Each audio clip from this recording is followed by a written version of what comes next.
Meeting is now live stream. Good. How do you know I got a that? Okay. thing on the top.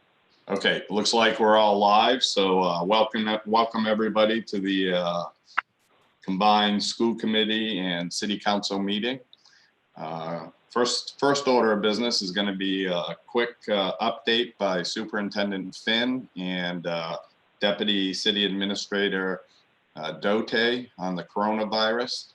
So Superintendent Finn, if you could just lead that off. Absolutely. Thank you for having us tonight. We are right now finishing up phase 1 of 4 phases as to our approach to the COVID-19 virus situation. Phase 1 entails making sure that we are feeding our students and our students' families. We are cleaning and we are sanitizing our buildings for eventual reentry, and that we are preparing for phase 2. As we round out phase 1 and prepare for phase 2, that includes a very strategic and comprehensive technology rollout. It also entails enrollment in Edgenuity, which is a top-notch online platform that's interactive for students, and support from teachers. Further, we received guidance today from the Department of Education that we are allowed to and we are able to provide instruction despite previous interpretation of FAPE, free and appropriate public education. We are going to be allowed to provide instruction and do our very, very best to maintain FAPE as well. Phase 3 will be planning for those eventual spring events that we are still holding out hope for, that we will be able to have. And even if we have to wait till summer to have spring events, we will have those events for our students. And of course, phase 4 is going to be that reunification where we get to see our kids again and our teachers and kids get to be together again and those schools open back up. So as we round out phase 1 and enter into phase 2, I'll be pleased to keep the city council updated as to our progress.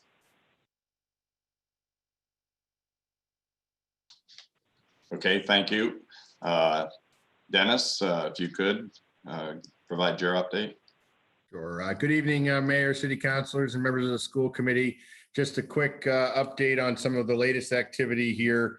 From a staffing standpoint, we have implemented a rotating shift schedule for our employees here, primarily in our City Hall and administrative offices, rotating between time in the office and working remotely, limiting exposure as best we can. We've also implemented our appointment-only system for all City Hall activity and city business. So far today is the first day of that.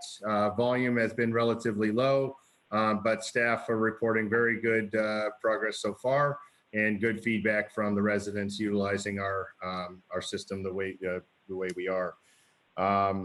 We have implemented a new measure today. We have closed our basketball courts and skate park at Kennedy Park in an effort again to increase the social distancing measures.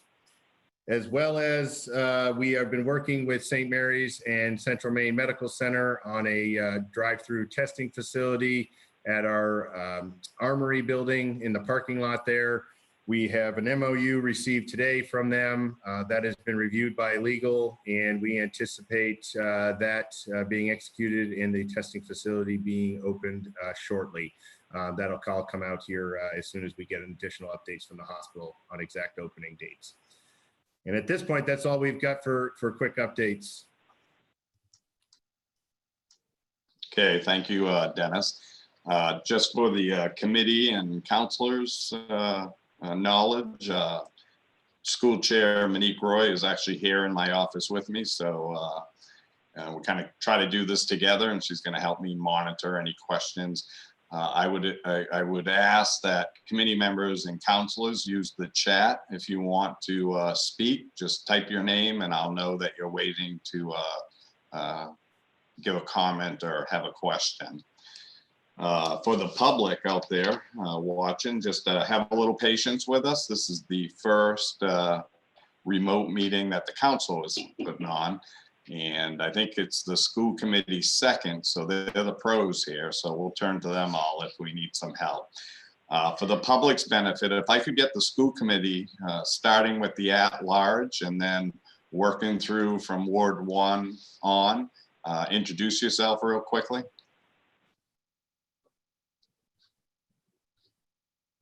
Megan's still muted. You're still muted, Megan. Is that better? Yes, I am Megan Parks. I'm the at-large representative for Lewiston Public Schools. thank you. Ward 1 for the school committee.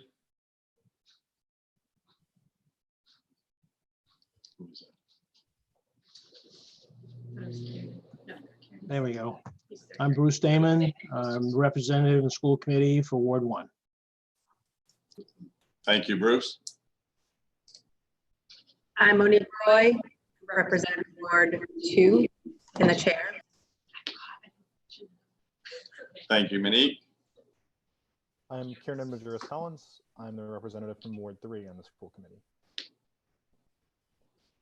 Thank you, Karen.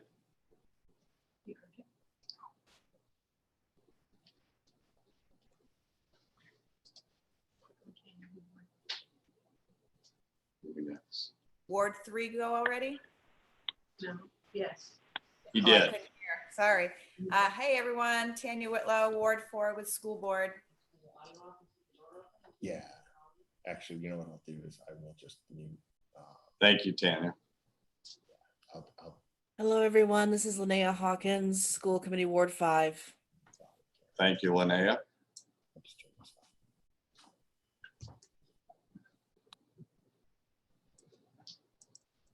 Ward 6 of the school committee.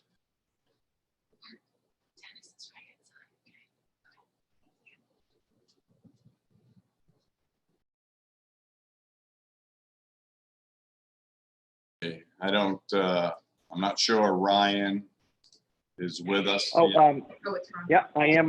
This is Ryan Donovan, Ward 7. I just didn't want to skip Bruce. I'm on the phone. I can't see whether or not he's here, so I didn't want to skip over him. But this is Ryan Donovan with Ward 7. Thank you. Okay, thank you, Ryan. And Ron Potvin.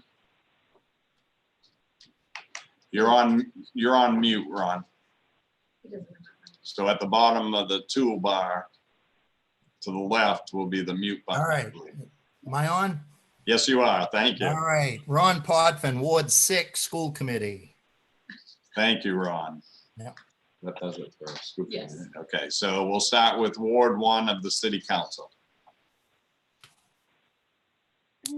Hi, everyone. This is Sophia Khalid from Ward 1 City Councilor. Thank you, Sophia.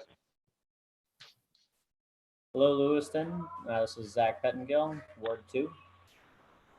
Thank you, Zach. Hi, everyone. This is Alicia Ray, and I am the Ward 3 Lewiston City Councilor and also the City Council representative to the school committee. Thank you, Alicia. Mike LaJoy, Ward 4, also president of the city council. Thank you, Mike. Luke Jensen, calling in from lovely Ward 5. Thank you, Luke. Lee Clement, Ward 6, City Council. Thank you, Lee. And you're on mute, Stephanie.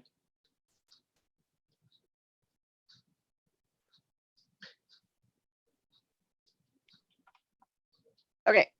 Hi, everybody. This is Stephanie Gelinas. I'm City Councilor for Ward 7. Thank you very much, all. And my name is Mark Kerr, and I'm Mayor of Lewiston. So agenda item number 2 is the FY21 school budget workshop. And I'll turn this over to Superintendent Finn, I believe.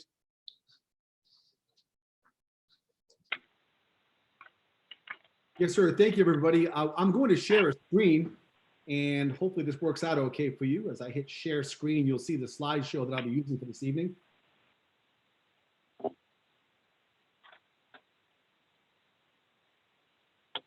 If you need to minimize in that upper right-hand corner so you can see the full screen, you can just minimize that.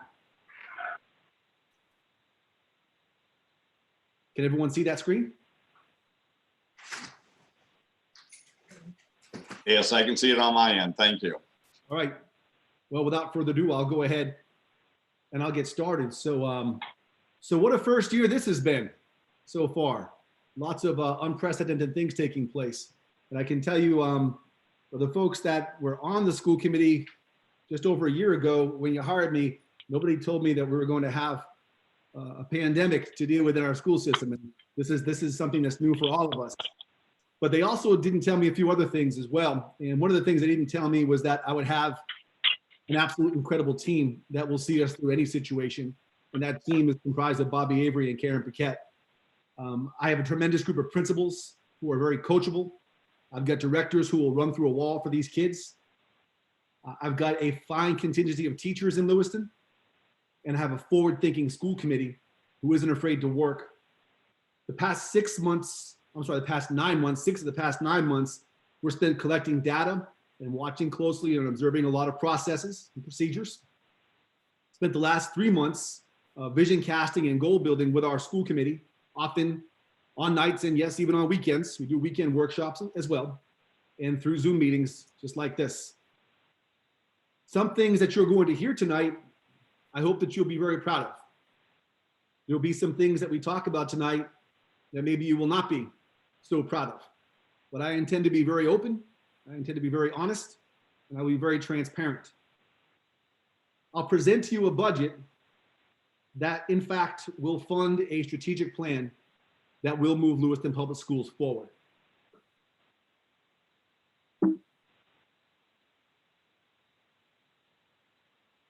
I want to be able to thank, first of all, I want to thank the City Council and the school committee for, first of all, the innovative mindset to even have this meeting this evening, for your belief in Lewiston, for your hopefulness that's more than just a lit up sign on a factory wall, for your guidance and for your support, for your willingness to partner up with Lewiston Public Schools. I've spoken with many of you, Heather Hunter as well, for your inspiration and for your patience this evening and in these challenging times. There's still a lot of work to do. The graphic that I'd like to share here epitomizes how we're doing business right now in Lewiston Public Schools and why we're even here this evening. This Parthenon, if you will, has a foundation. That foundation's data. That's evidence. We are in an evidence-based business, and the evidence that we seek is demographic, process, perception, and performance. From that data, we are formulating a strategic plan. And that strategic plan is built on 4 pillars: mission, vision, goals, and budget. That last part, that last pillar, we're going to talk about tonight. And all of this upholds that peak, that roof of student, teacher, and in fact, community success. We're going to come back and visit this here in a few minutes. And hopefully this gives you an idea as to what this process has looked like when we started in July.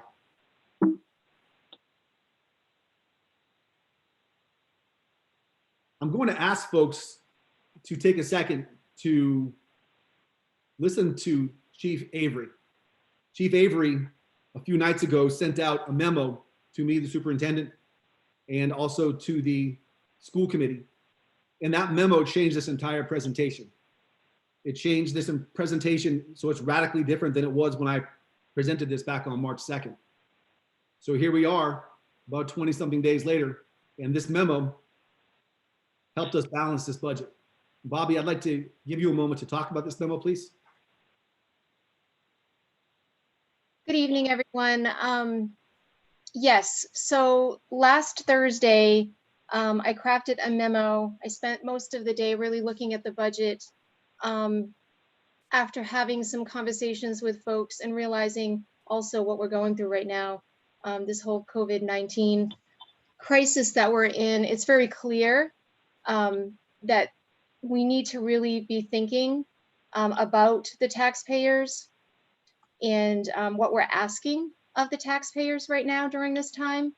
And because of this, I really sat and looked at our budget and looked at our goals and looked at what the new items were that we were asking for in the budget that we still believe we need, but that we could defer to help get us to a place where we all, I think, could live with.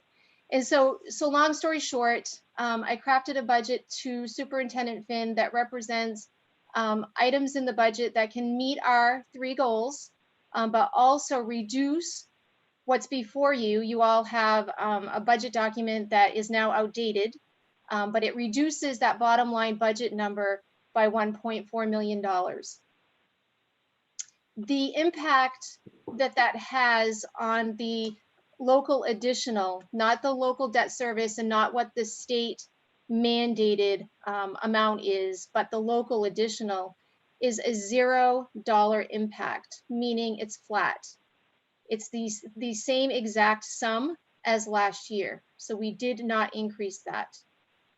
I'm really proud to be able to say that because we are still able to meet the goals that we've set before us. And the things that we're going to still be able to do is quite remarkable. So I feel really good about that work. I'll take any questions that you might have. Any specific questions for Bobby Avery?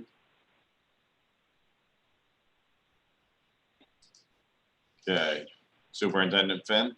Yes, absolutely. So before I move on to our next slide, when I originally presented this budget to the school committee on March 2nd, it was $1.4 million heavier than it is tonight. Every dollar in that budget was justifiable. But then over the past 2 weeks, the world changed. That means Lewiston changed as well. And that meant we needed to change. We needed to think differently and to operate differently. We have the best CFO in Maine, and in my opinion, the country, in Bobby Avery. And I asked Bobby to do what she just did. So tonight, this budget looks a little different than it did on March 2nd. There's an intentionality behind this budget, and I would ask for everyone listening tonight to make sure that you hold me accountable to these personally. The school committee's mission, vision, and strategic plan goals drive this budget. The superintendent must link every budget item back to these goals. The budget should speak to the committee, to the council, and to the public. The superintendent's budget should not be a wish list. The superintendent's budget should name and aim to neutralize the barriers to student success. This presentation will feature demographic, performance, perception, and process data or evidence that everyone can understand. As mentioned before, transparency is critical. Every Lewiston learner deserves a world-class education to match their real-world experiences. And I'd like to ask for everyone to hold off on any questions until the end of the presentation, as I will go in depth and perhaps may answer some questions before you even ask them, but I will be available, obviously, to answer any questions you may have. While I was at the University of North Carolina, my professor, Dr. Charles Jenkins, told me that when I present, I am to tell them what you're going to tell them, and then tell them, and then tell them what you told them. So at this point in time, I'm going to let everyone know what it is that we're going to talk about tonight. We're going to talk about who we are, where we are now, and even how we got to where we are now. We're going to talk about where we want to go in FY21 and how we will get there in FY21. How we will know if we were successful in FY21, and what are the current barriers to our success in FY20. What work must we do to remove these barriers, and what are our next steps to set Lewiston Public Schools up for success in FY21. Let's begin by talking about who we are.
Throughout this presentation, I'd like to ask everyone who's watching and listening to keep in mind those faces, because that's who we really are. So let's break it down by the numbers. Currently, we've got 5,211 students in Lewiston Public Schools. Our students that are being sent from home to go to pre-K through 6th grade add up to 2,948. We have 777 students in the middle school and 1,486 students sent to us by high school parents. We're very diverse. I think that we know that. And here's some numbers for you. You can see that overall, the total enrollment, and you can also see what we look like. We're very different. We're very different from Maine, but we're not so different from where I served as principal in Atlanta and in North Carolina. This also isn't very different. As a district, 64.4% of our learners are economically disadvantaged. And you can see as that's broken down by school. We have some of our schools where nearly 80% of our students are economically disadvantaged.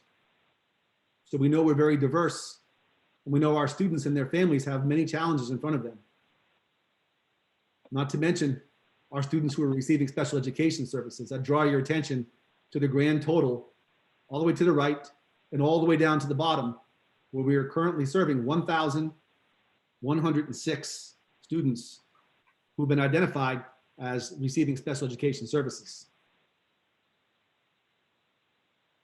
If you look at the disabilities that are encompassed with special education, you can see how this is spread throughout our entire district as well.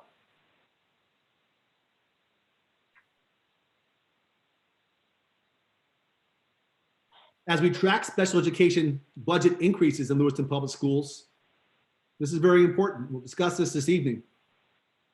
The past 4 years, folks have seen budget increases of 2 million, almost 1 million, almost 3 million, and another almost over $1.5 million. It seems to be a pattern of asking for a lot more, and yet still we know we can do a much better job in special education. Chief Avery's memo that has updated our budget, updated the package you've got in front of you, calls for an actual drastic reduction in the initial ask for. And we'll talk about what it is that we'll actually be asking to do with special education moving forward. In terms of our English language learners, again, far right, all the way to the bottom, you'll see that we have 1,457 English language learners in our district. And you add that to the 1,106 students who've been identified as having special needs, and then the 64% of our students who are economically disadvantaged. And we're starting to see a clearer picture of who we really are. And for English language learners who already have the English language barrier before them, preventing them from being able to access the knowledge that we teach in our schools, and they're trying so hard to get there. 227 of those English language learners also have an IEP. So here's a recap of who our students are. We've got the 5211. We know that 1,456 or 27.94% are English language learners. And we know that we have got 227 English language learners who we would consider to be high risk, as they have also, they have an IEP or receiving special education services. We know that 21.2% of our students are receiving special ed services. We know that 267 students have been identified as gifted and talented. And again, 64.4% of our students are economically disadvantaged. So who are our employees? Well, we got 458 teachers, 265 ed techs, 14 social workers, 266 support staff, 38 administrators, 17 directors. You can see what our workload, our caseload is per grade level. Pre-K, it's 15-1. It's a pretty darn good ratio. K through 5, 17-1. In states where I've worked before, if you were below 30, you're in good shape. Grade 6 to 8, 17 to 1. 9 through 12, 16 to 1. I want to draw your attention to English language learners because they're at 34 to 1. That's taken place in our district over the past 20 years. And when we talk about what of our goals will be, and one of those goals is closing that opportunity gap and addressing equity, that's an area that I really want to focus on. Staff turnover after the 18-19 school year, we lost 177 folks last year. 177 people, many of whom I got to sit down with as I was still unpacking my U-Haul boxes in the office. And when we talk about the reasons why they left, very few talked about a salary increase. In fact, some left for less money. We talked about direction and support in many different ways. I'm hoping that our budget tonight helps provide direction and support for our teachers so that we can hang on to the ones that have given so much of themselves and still continue to do so. Karen, I'd like you to share what you know to be true regarding not only this graphic here, but also the level of experience that many of our teachers across the district have and how that relates to professional development. Karen? Good evening, everybody. I'm Karen Paquette, the Chief Academic Officer for Lewiston Public Schools. Thank you, Superintendent Finn. I will be brief. I just want to draw your attention to the pie graph that's there and just notice the number of teachers who have a bachelor's degree compared to the number of teachers that have a master's degree or some additional work, whether it's national board certified or they have a PhD. And I think this is important to note because the contributing factors to this are the experience that our teachers have. Many of our staff have under 5 years of experience in the profession. And this also shows that with a bachelor's degree, someone who has a bachelor's degree would get the experience and have classes that would provide them with some instructional support for all students, but very minimal support or instruction in the area of these interventions or differentiation that we might need for the populations that Superintendent Finn has talked about.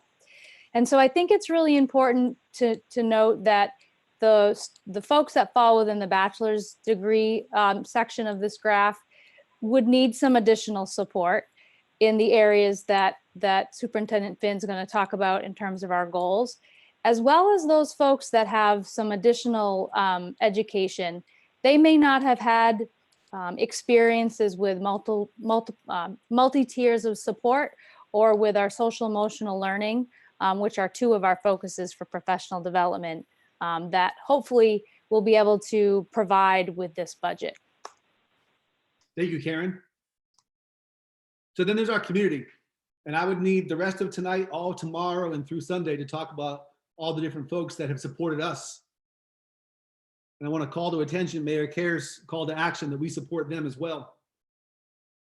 If anyone that's watching tonight, we want to thank you for all that you've done for us and be assured that we're going to continue supporting you. Let's talk about where we are now. How are our students and educators doing? Well, you got to show up first. Looking at our students, we track attendance very carefully. It's been a major push for us this year. We know that this year, if you look to the graphic on your left, we're up by a percentage point, 92.5%. Now, I'm not usually happy until we're at 95 and better, because right now, based on our district size, we know that on any given day, 391 students are absent. 391 of our 5,700 students are absent on any given day. And that means that they are not receiving instruction. We know that from a teacher standpoint, our teacher attendance rate is 94%, which also means on any given day, 28 teachers across the district are absent. And to put that into perspective, if 5 of those teachers of the 28 are elementary teachers, that means 85 students did not receive instruction from a teacher that day. Add that to the 391 who also didn't receive instruction because, well, they weren't in school that day either. And you look at the graphic to your right, blue being last year, red being this year, you'll notice that in our elementary school, we've got more teacher absences this year in the elementary schools than we had a year ago, some alarmingly higher. If you look at the middle school and high school, they're doing slightly better. However, there are reasons for this, and this budget will address reasons for this. First of all, our professional development. In my opinion, our professional development in Lewiston Public Schools is more likely than not to be the culprit for some of the numbers we're going to talk about here very soon regarding performance. Skilled leadership development, multi-tiered systems of support in the regular classroom, and a lack of social and emotional learning professional development has caused teachers to feel burned out. You can see it there in front of you. And when they're burned out, they can't come to work. They're feeling unsupported, but they're feeling a lack of direction. And all of these things, we're not pointing fingers at people. We need to look at what's the barrier right now. And that barrier is that, well, our professional development is not preparing our teachers, many of whom have got a 4-year college education, 70% of whom in one of our schools have less than 5 years of teaching experience under their belt. And because our PD is not getting them better, we're losing them, or we're not getting the most out of them. And we've got to do a better job than that. This budget seeks to address that. You've all seen this graphic. So what you want to do is you want to read from left to right, and begin with the schools, and you'll see that this is, well, this is our data. This is our testing data. This is our absenteeism and our graduation rate. Based on the key up top, this city wants to see more turquoise and purple. You don't want to see a lot of red and orange. Well, we see a lot of red and orange here. In terms of academic progress in English language arts, mathematics, you'll see the 2 pieces of turquoise we have right there. That's between Montello and Geiger. Our English language learners are actually carrying the district in terms of meeting English language proficiency. That's very interesting to me, based on the numbers that we've seen regarding this, the staff to student ratio. Of course, working our way all the way to the right, we'll see that there's a lot of red there regarding our graduation rate for 4 years and for 5, 6 years. Let's look deeper at our English language learners. Across the state, 11.3% are achieving English language proficiency. Here in Lewiston Public Schools, half that, 5.59%. 81 ELL students are proficient in Lewiston Public Schools out of the 1,400 plus that we have enrolled. To even meet the statewide numbers that you see there to your left, we'll need to have 83 more students become proficient. Our budget seeks to decrease that opportunity and equity gap. Let's break this down by school. Here, school by school, you can see the ratio of staff to student, or I'm sorry, it should be student to staff here. So we have 33 students for 1 teacher at Montello. Looking at the high school at Geiger, you're at 44, 41. The district average being 34 to 1. Begins to explain, as we drill down deeper, as to why it is that the performance looks the way it does in our district. Well, how are our students treating each other? Well, this is substantiating bullying incidents for the past 3 years. And you can see we can do a lot better there as well. Now, we do know that this year, being the gray, it seems as though the numbers are down, but we still have a long way to go this year. And if this interim period weren't taking place, we'd likely see more and more of this.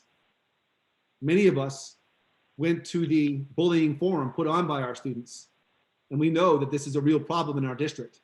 And this speaks to a lack of social and emotional learning, how we treat each other in our buildings.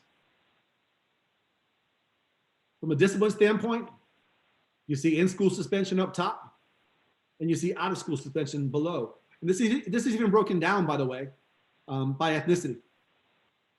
That being said, if you add it all up, 1,109 of our students have had some sort of suspension this year. Add that to the 85 students that didn't have a teacher on any given day in elementary, 391 who are absent from school on any given day. And you'll see that we've got ourselves a problem here in Lewiston Public Schools that explains that red and it explains that orange. We need to have a strategic plan supported by a budget that will address these issues. We'll talk about some of the discipline issues that we've got. The blue, I want to draw your attention to the blue. Those are violent incidents. They're violent without physical injury, but violent nonetheless. This means our students are acting out by breaking things, throwing things, smashing things.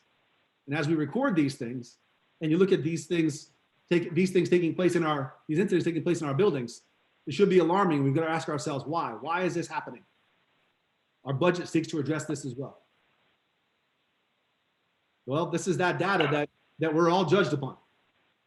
As far as towns and cities and school systems, it's graduation rates. You can see that this tracks back 10 years.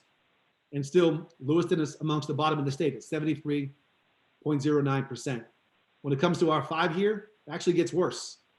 In order for us to graduate 80%, we have to wait 6 years. I've been very public about my goal to graduate 90% at least of our students by 2022. Our budget seeks to address that as well.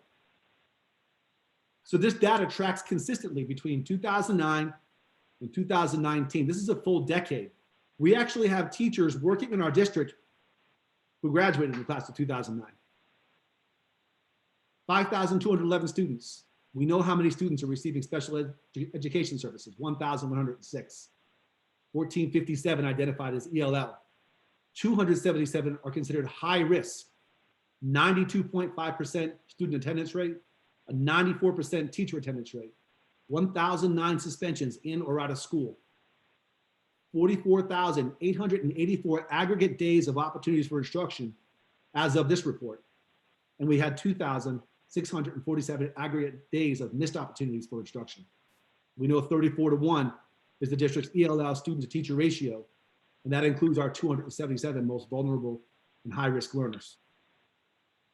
So it begs the question, how did this happen? Because nobody on this conference tonight, or no one waiting at home or watching at home, can say that this is something that we're proud of. So how did we get here? How did we get to where we are now? Perhaps the best way was to ask the folks who've been working here. And according to our fall 2019 joint climate survey, more than 400 of our staff members, which is the highest in recorded history, at least in Lewiston, participated in this joint survey that was written between the association and my administration. Well, the darts are where the data falls. We know that we've had short-term thinking, a lack of focus and direction, too much time spent on discipline, a lack of parent and family involvement, a compliance mindset rather than a committed mindset, a survival mindset. Student and staff safety is not where it needs to be. And there are pockets of innovation, but not enough. But if I were to be told that I could build the district from scratch, and our district could feature teachers and staff members who are passionate for kids and they are proud in their city, the Blue Pride, well, I'd take that all day and twice on Sunday. And our data shows that that's a great start. Our budget needs to address where those other darts are coming up short. And I propose to you that it will. So here's where we want to go. Remember this Parthenon, this graphic? Let's review that. You saw a lot of data. That data took 6 months to collect. A strategic plan to include a mission, vision, goals, and budget. And we want our students and teachers to succeed. So this community will succeed. This mission stands the test of time, folks, because it was written 20 years ago. But you'd think if you read it, it was just written a couple weeks ago. 20 years ago, the school committee, this is in our policy, they wrote that their mission, why do we exist?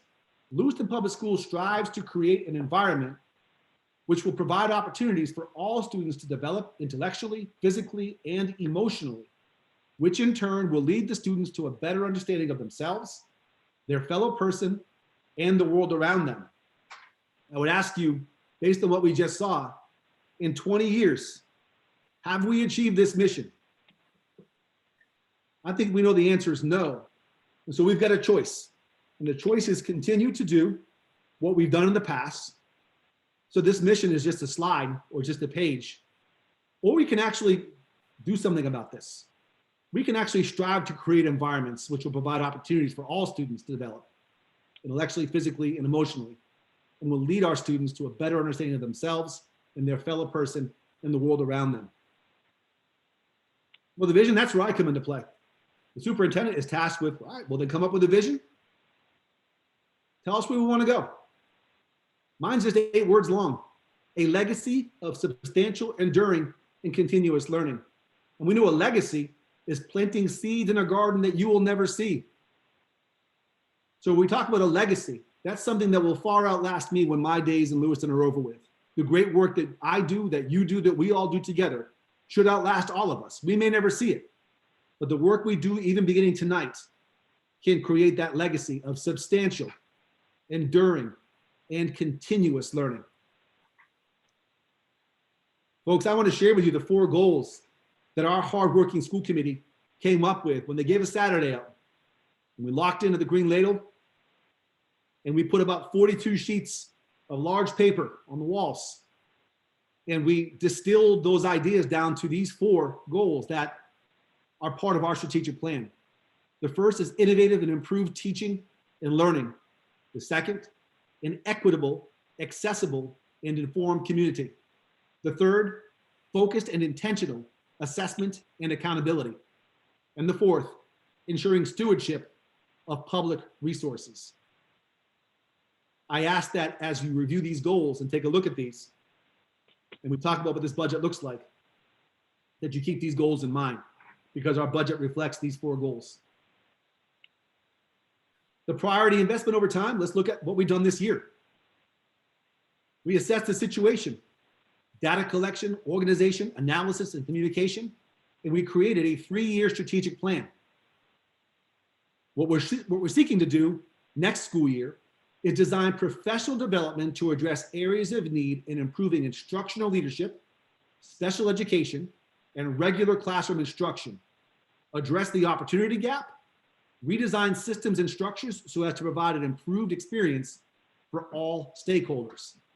And when we do this year, and we will, 2022, we will implement collaborative redesign plans to improve instruction in all schools while addressing equity and special education areas of focus. And folks, that year, mark your calendar, 2022, that will be the year that Lewiston on paper turns the corner, although I believe we're doing it right now.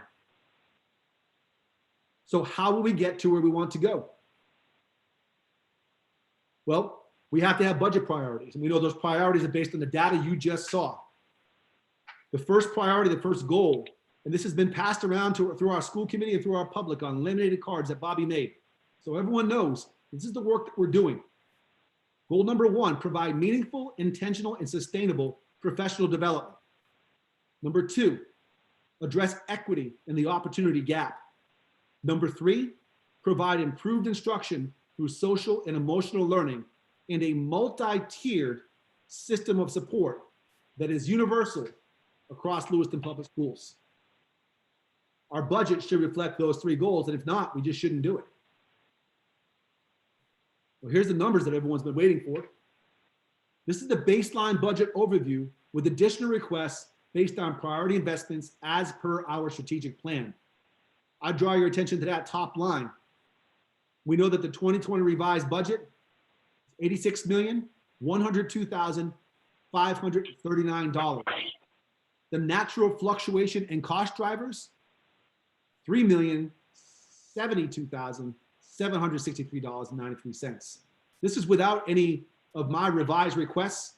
This is without any requests from principals and directors, so that doing absolutely nothing, our 2021 budget would stand at $89,175,302.93, or a 3.57% increase.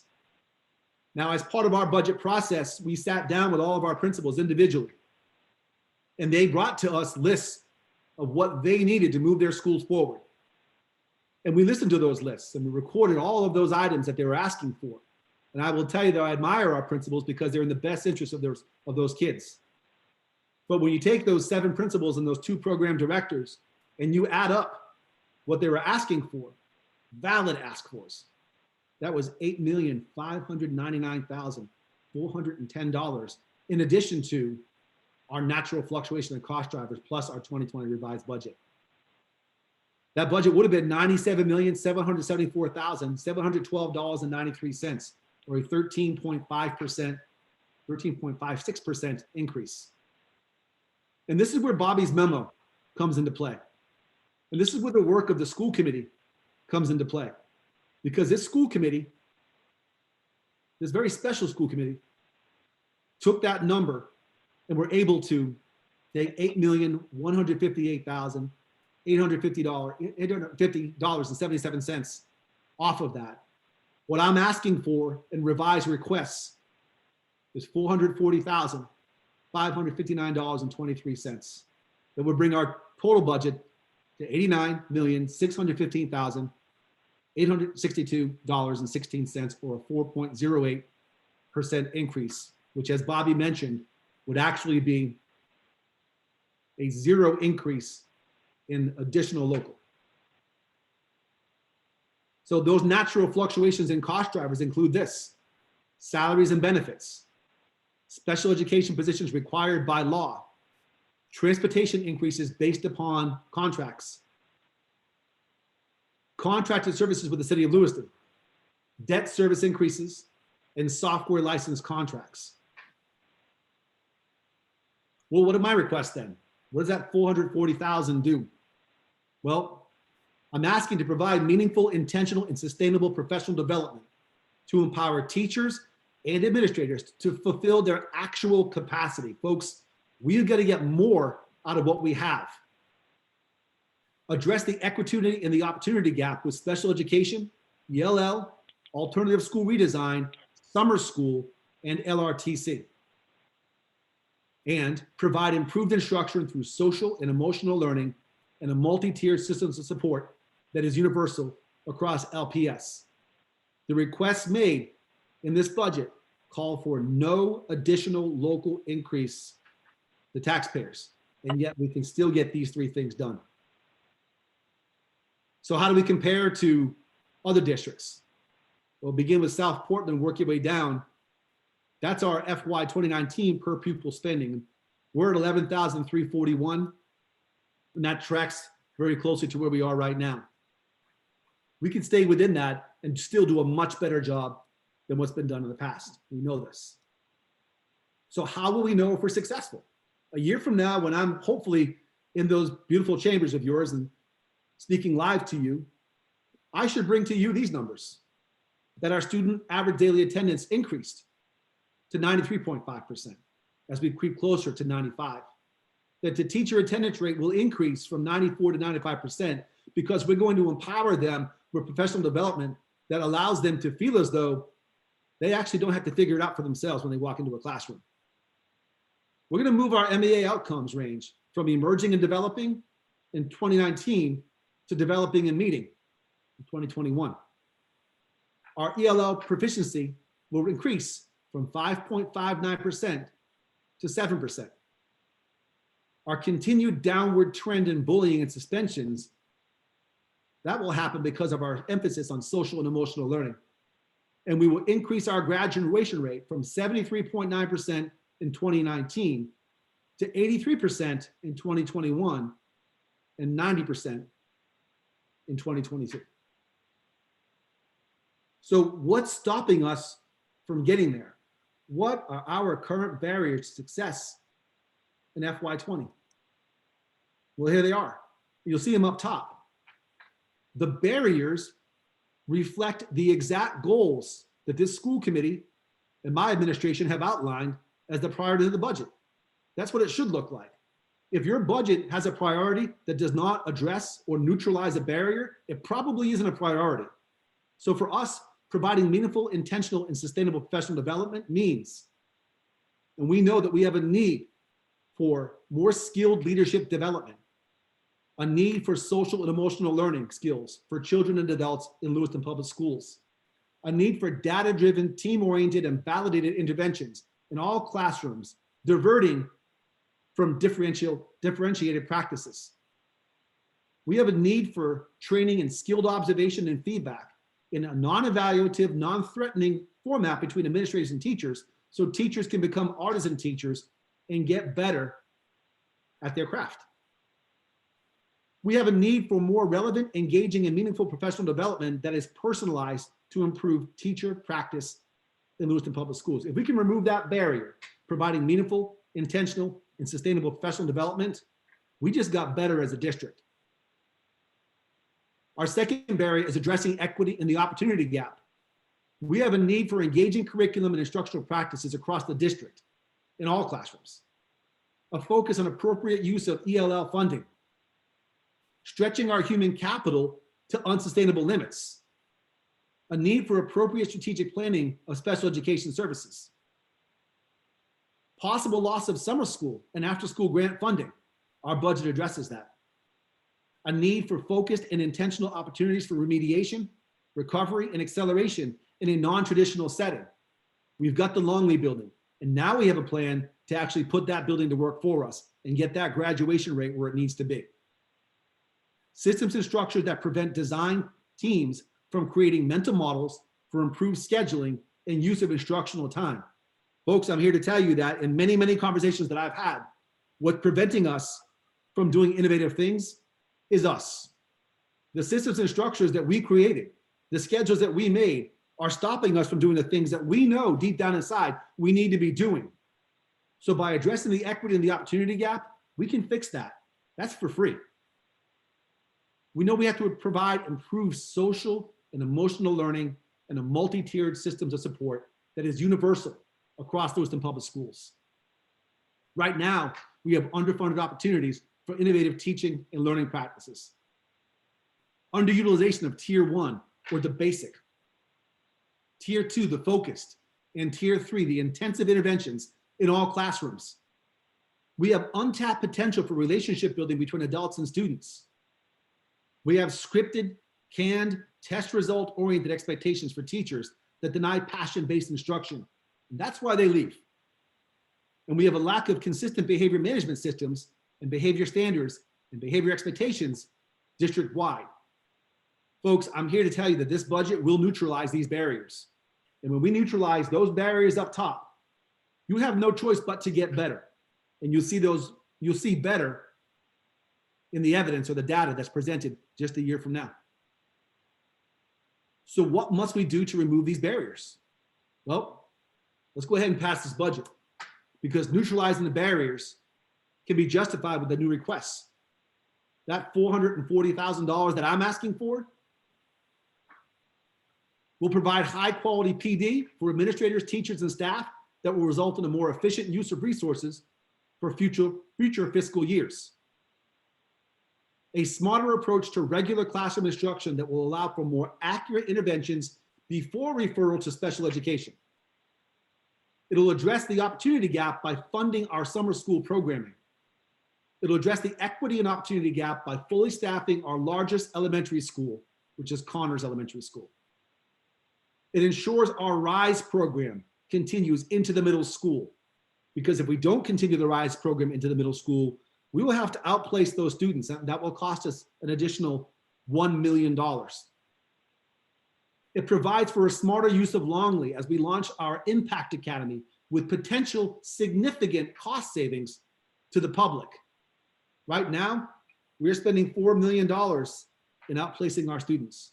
Much of that we would be able to take care of on our own when we have the Impact Academy up and running.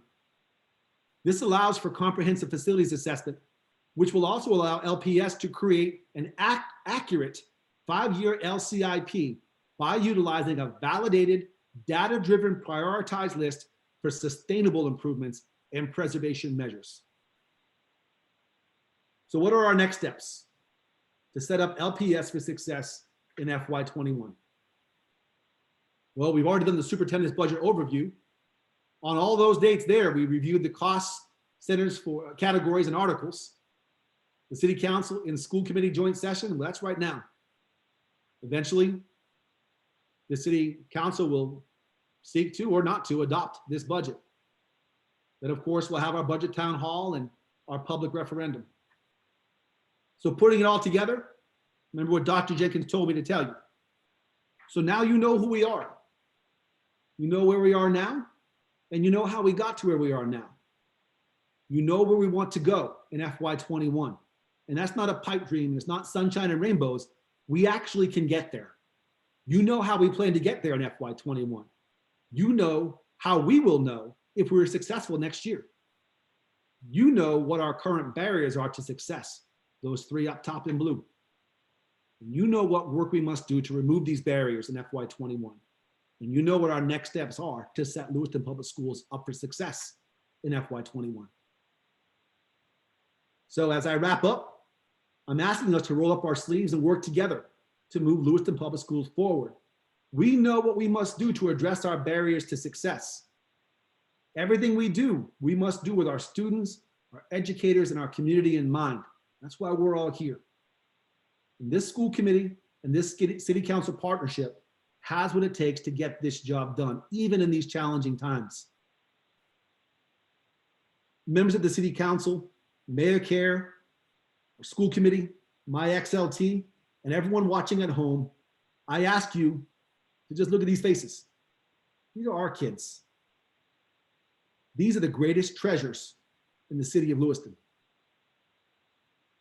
When we work together, we're working for these kids. We are giving these kids a chance to build a better world, to become problem solvers, to seek peace, and maybe even one day cure diseases. Tonight's budget asks for no additional local increase outside of contracted services that we can't control. It is responsible, it is smart, and it is a pillar that will support their success. As Superintendent of Lewiston Public Schools, I ask you to please support this budget. Okay, thank you, Superintendent Finn. I think I'd just like to take a moment to open it up to school committee members who might have something they want to add to this. Just let us know with the chat.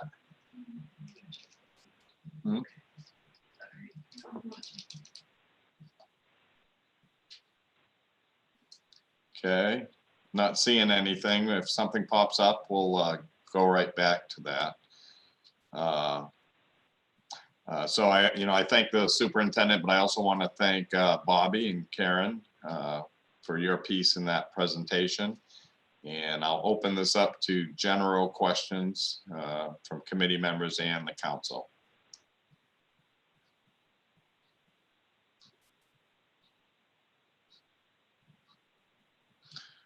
Recently, Superintendent Finn and I had a brief conversation where we spoke about the mill rate, the proposed mill rate increase for our community.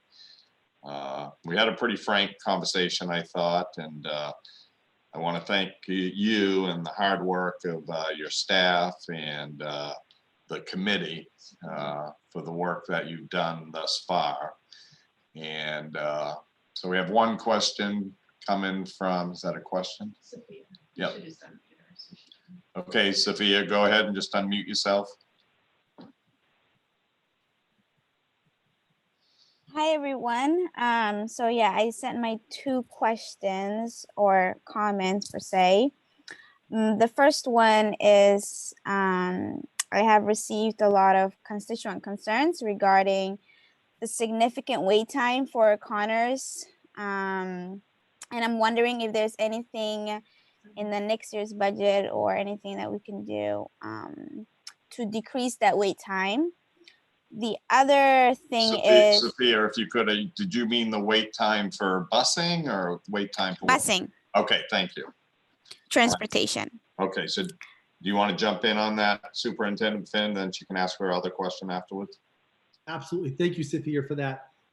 That's a great question. We've been asked the same thing as well. You'll see that in the budget, by supporting the administration at Connors, the largest elementary school in the state, we believe that we'll be able to provide more streamlined systems and structures so that these young folks don't have to wait so long. We're also looking at other options that don't really cost any money at all in terms of making sure that our kids get home at an hour that's not 4:30 in the evening. We intend to do a deeper study into what the current systems and structures are. They have gotten a little better, but they're not where you and I both know they need to be. Our budget through the human capital that we're asking for at Connors does address this. Okay, Sophia, your next question.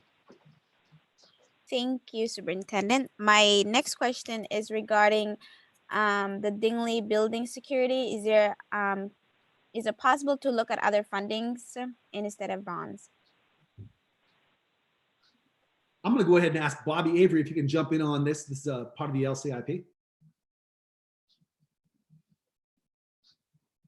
Thank you for your question, Sophia.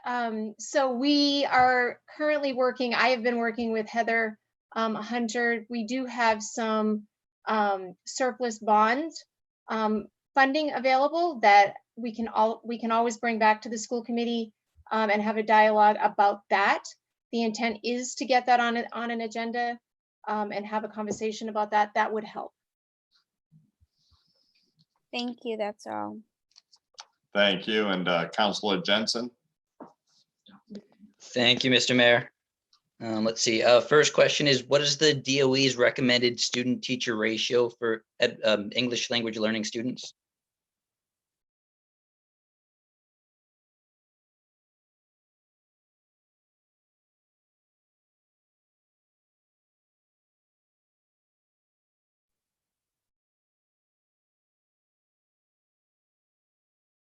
Oops. Superintendent Finn, there you go. Yeah, thank you. You got me. I don't know what just happened.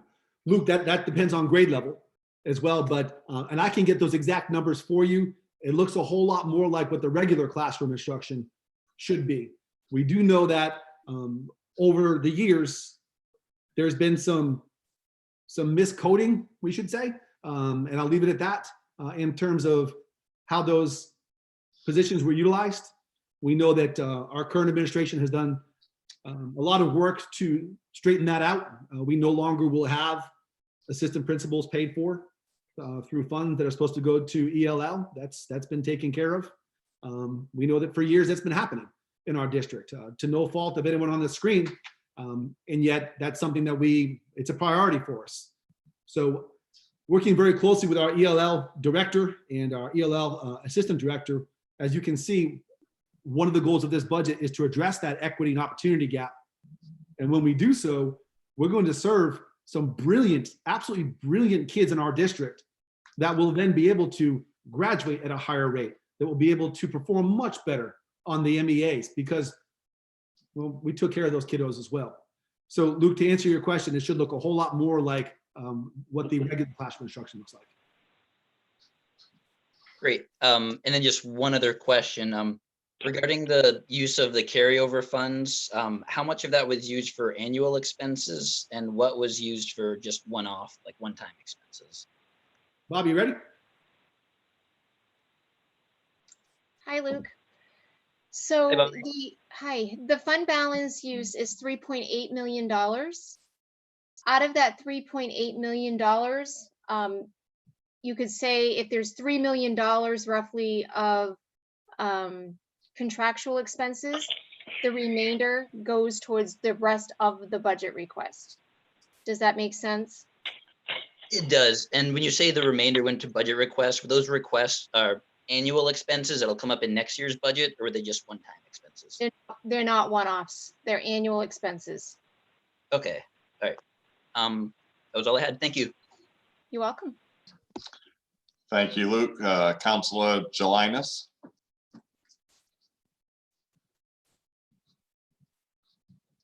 Just need to hit the unmute button. There you go. Sorry about that. Oh, sorry. Thank you.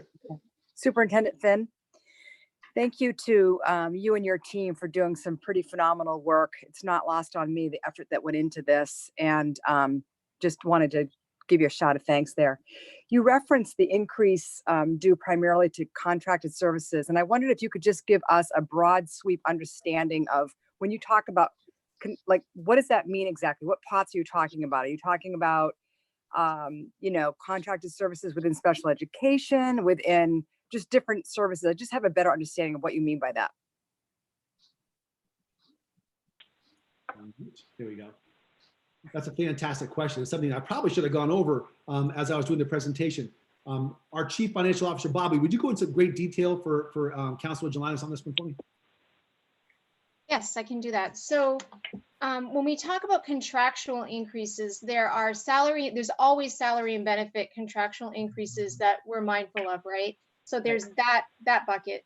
Then there's this other bucket of contracted service work that we pay for.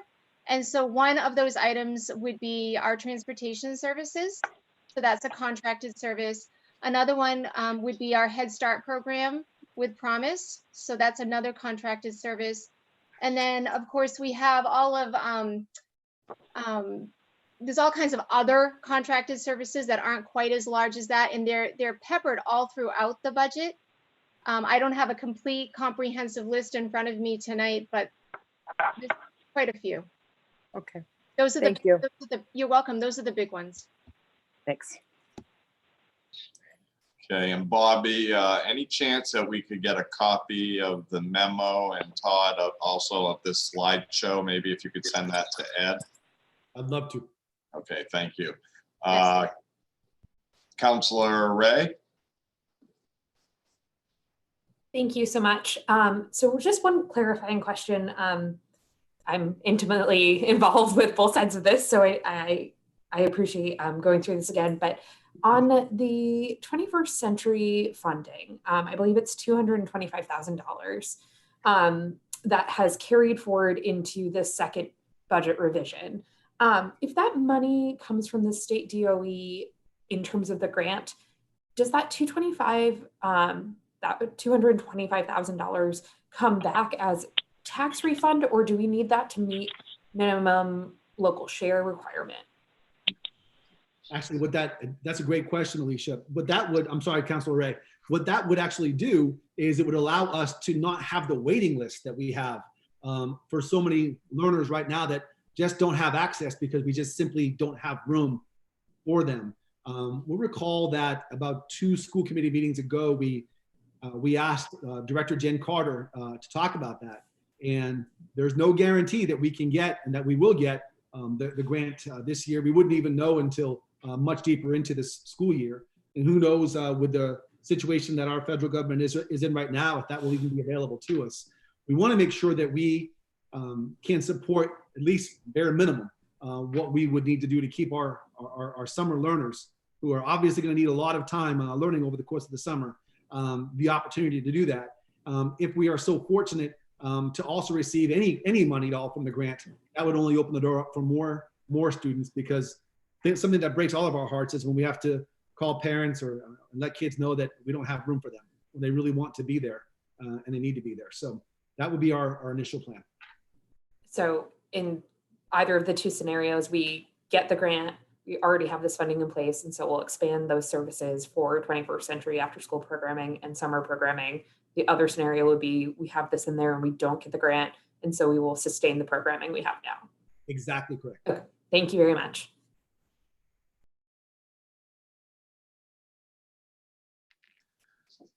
Thank you, Counselor Ray.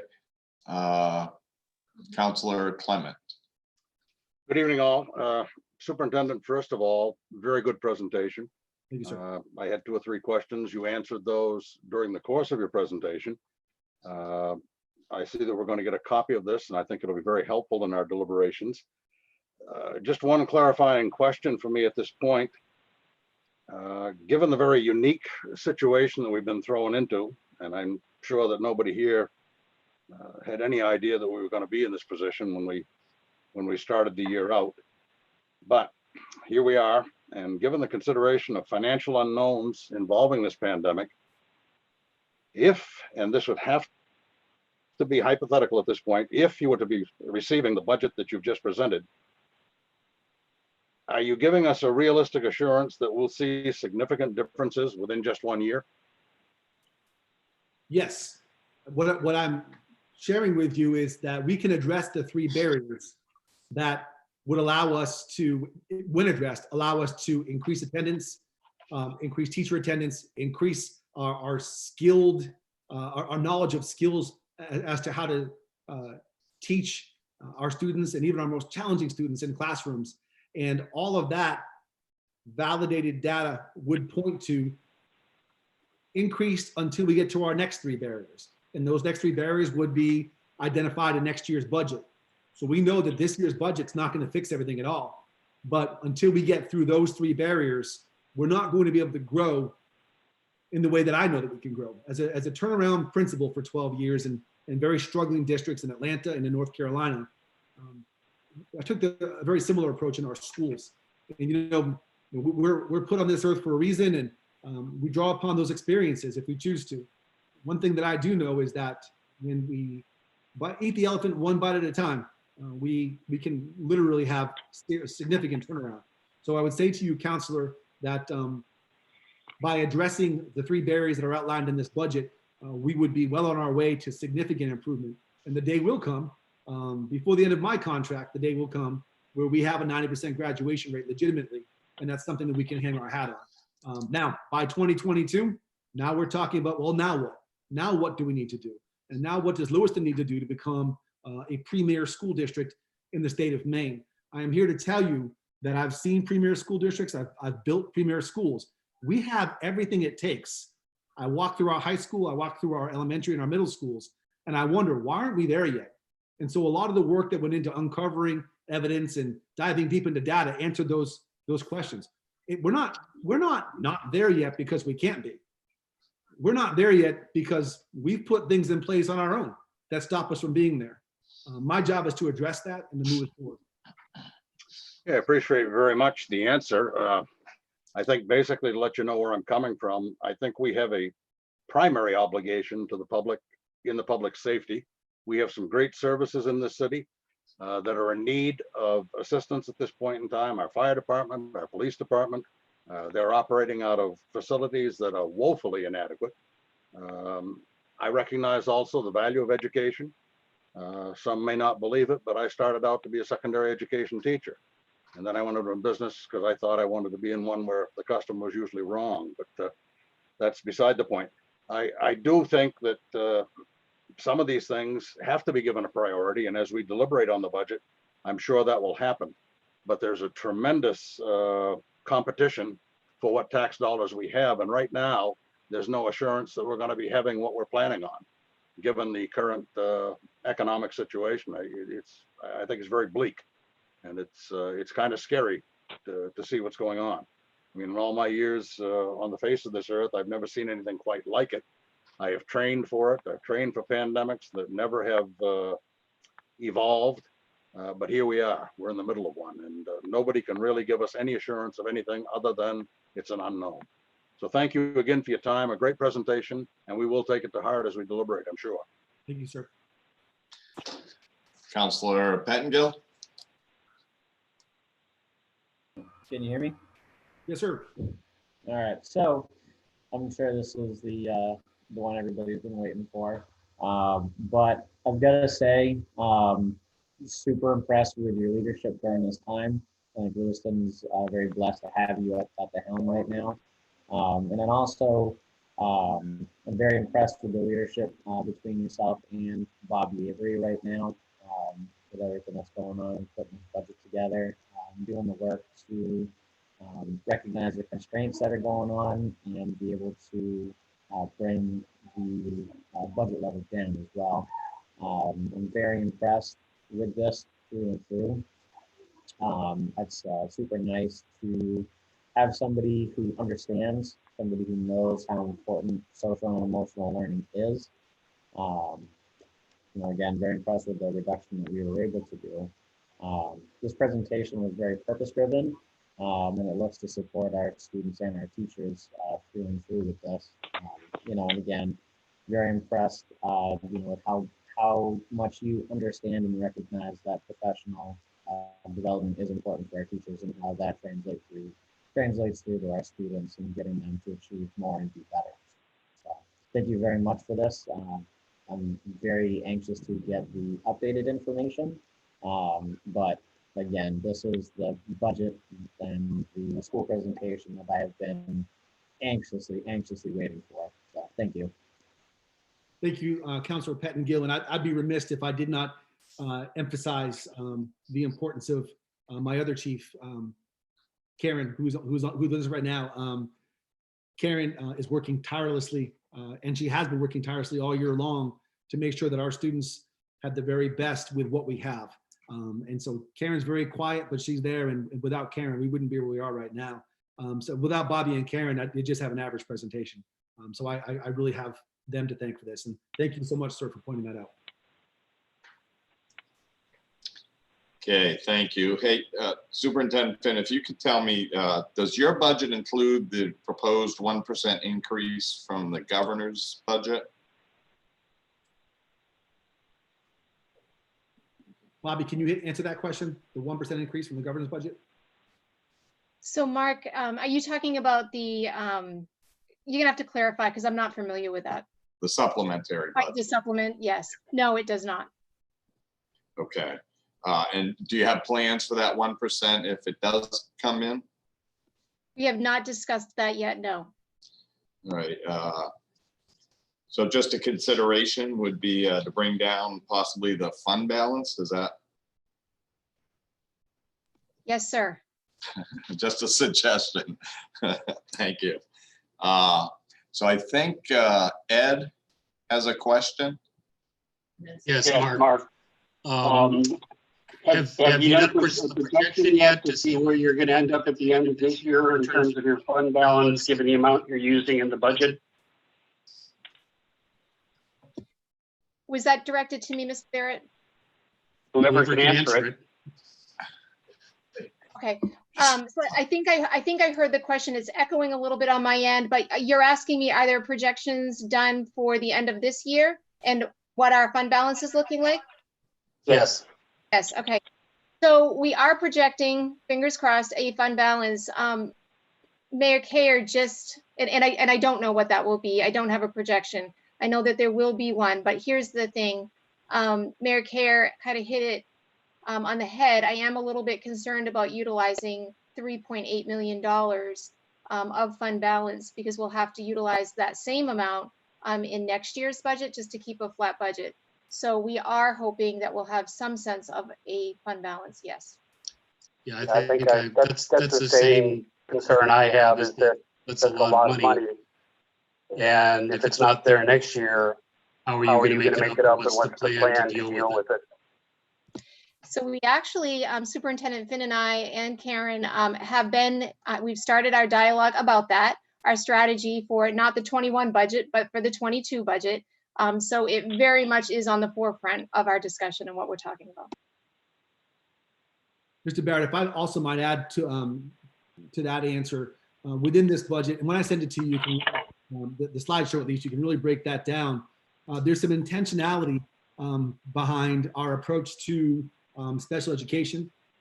We are asking for an audit to be done top to bottom. We do believe that there are significant savings and a better way for us to operate within special education at this time.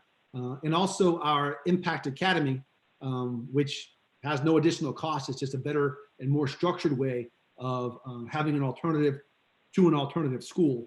Will actually allow us to keep more students with us right here in Lewiston and not have to pay the astronomical tuitions for them to go somewhere else because we simply cannot serve them. And so my intention is with this budget to actually be able to come back to the committee and to the council next year showing significant savings because of what we did with this budget.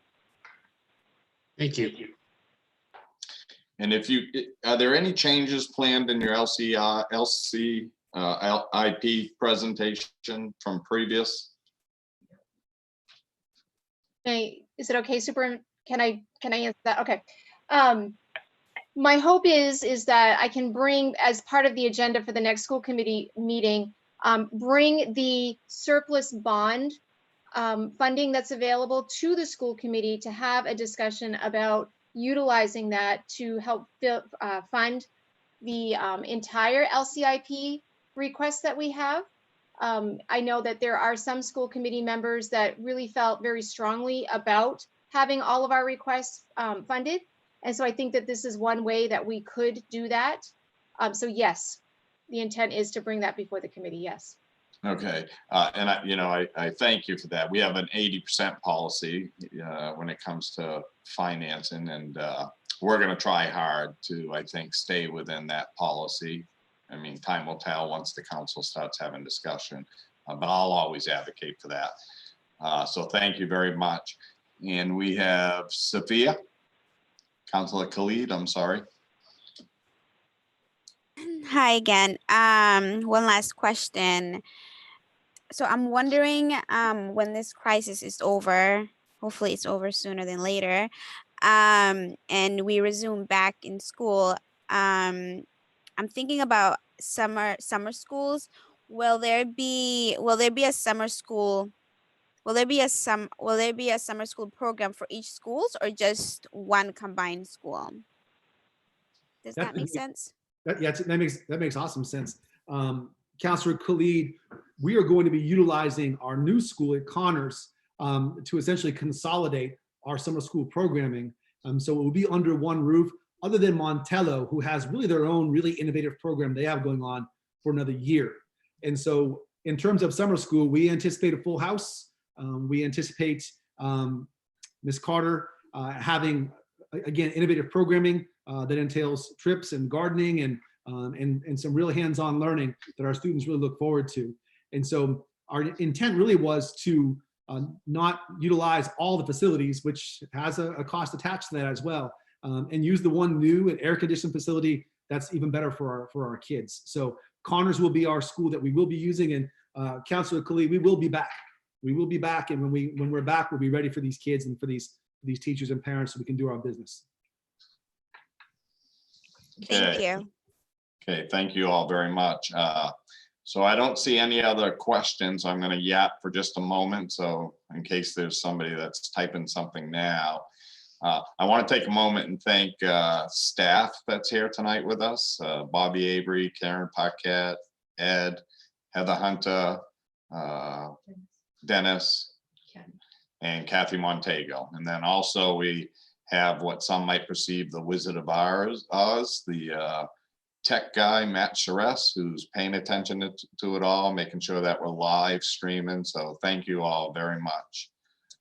Any other questions from counselors or comments or questions from the school committee? Okay, then I would say this. Do you have anything you'd like to say?